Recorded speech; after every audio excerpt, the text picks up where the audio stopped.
شب عروسی داماد جلوی همه چند بار عروس رو محکم بغل میکنه و میبوسه و خدا رو برای داشتن شکر میکنه. کسایی که این صحنه رو میبینن میگن تازه اول مسیر عاشقیه، بس وارد زندگی بشن، مشکلات زندگی رو ببینن، بالا پایینا رو ببینن، گشنگی بکشن، عشق از یادشون میره. 1 ماه پیش 5مین سالگرد ازدواجشون بود.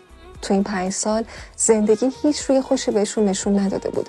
پسر 3 سالشون رو توی تصادف از دست میدن. عروس افسردگی میگیره.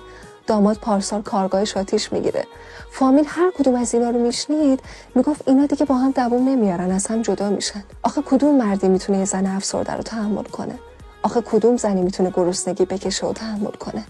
ولی دووم آوردن و حتی بیشتر از روزای اول همدیگر رو دوست دارن و عاشق همن. الان این خانواده صاحب 1 دختر 1 ساله است و خیلی هم خوشبختن و حالشون خوبه. میخوام بهتون بگم اگر در زندگی با روزهای سخت دارید میجنگید و زندگیتون خیلی بالا و پایین داره، لطفاً دووم بیارید و تحمل کنید. قطعاً زندگی به زودی روی خوشش رو بهتون نشون میده.